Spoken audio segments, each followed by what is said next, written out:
ಏನಾದ್ರೂ NEET exam ಅವ್ರಿಗೆ ಮಾಡಕ್ ಗೊತ್ತಿಲ್ಲ ಅಂದ್ರೆ ನಮ್ಮ ರಾಜ್ಯದಿಂದ ಕಲೀಲಿ ಅಂತ ಹೇಳಿ ಸೆಂಟ್ರಲ್ ಗೌರ್ಮೆಂಟ್ಗೆ ನಾನು ಹೇಳಲಿಕ್ಕೆ ಇಷ್ಟಪಡ್ತೀನಿ.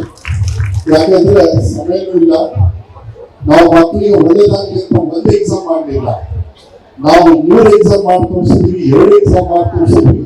3 ವರ್ಷನೂ ಕೂಡ ಒಂದೇ ಆಗ್ಲಿ ಲೀಕೇಜ್ ಆಗ್ಲಿ ಮಕ್ಕಳಿಗೆ ಯಾವುದೇ ತರಹದ ತೊಂದರೆ ಇಲ್ಲ.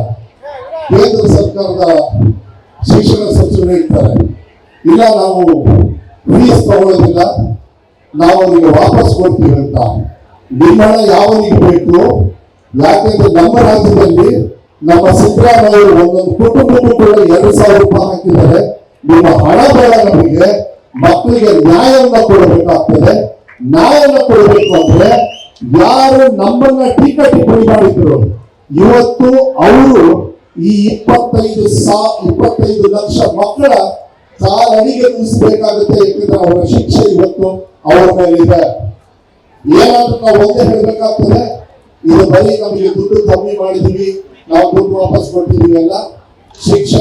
ರಾಷ್ಟ್ರದ ಶಿಕ್ಷಣ ಸಚಿವರು ರಿಸೈನ್ ಮಾಡಬೇಕಾಗುತ್ತೆ. ಅವ್ರು ಮಾಡಕ್ಕಾಗ್ಲಿಲ್ಲ ಅಂದ್ರೆ ನರೇಂದ್ರ ಮೋದಿ ಅವರು ಈ ಮಕ್ಕಳಿಗೆ ಕ್ಷಮೆಯನ್ನ ಕೇಳಬೇಕಾಗುತ್ತೆ. ಇಷ್ಟು ಹೇಳಲಿಕ್ಕೆ ಇಷ್ಟಪಡ್ತೀನಿ.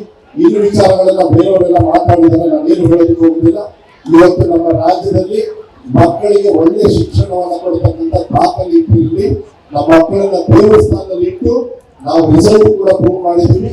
ನಮ್ಮ ರಾಜ್ಯ ಯಾವತ್ತೂ ಕೂಡ ಸಮಾನತೆಯನ್ನು ಕೊಡ್ಕೊಂಡು ಬಂದಿದ್ದೀವಿ ಅನ್ನೋದನ್ನ ಈ ಸಂದರ್ಭದಲ್ಲಿ ಹೇಳ್ತಾ, ಸಂಪೂರ್ಣವಾಗಿ ಯುವ ಕಾಂಗ್ರೆಸ್ಸಿಗೆ ನಮ್ಮ ಮಂಜುನಾಥ್ ಅವರಿಗೆ ಅವರ ನಾಯಕತ್ವದಲ್ಲಿ ನೀವೆಲ್ಲರೂ ಕೂಡ ಇವತ್ತು ಬಂದಿದ್ರಿ. ನಿಮ್ಮ ಬೆಂಬಲವಾಗಿ ಯಾವತ್ತೂ ಕೂಡ ನಮ್ಮ ಸರ್ಕಾರ ಇರ್ತದೆ, ನಾವು ಕೂಡ ವೈಯಕ್ತಿಕವಾಗಿ ಇರ್ತೀವಿ ಅಂತಕ್ಕಂಥದ್ದನ್ನ ಹೇಳಿ ಎಲ್ಲರೂ ಹೊಂದಿಸಿ ವೇದಿಕೆ ಮುಗಿತಕ್ಕಂಥ ಎಲ್ಲ ಕಡೆಗಳನ್ನು ಹೊಂದಿಸಿ ನನ್ನ ಮಾತು ಮುಗಿಸ್ತೇನೆ. ನಮಸ್ಕಾರ.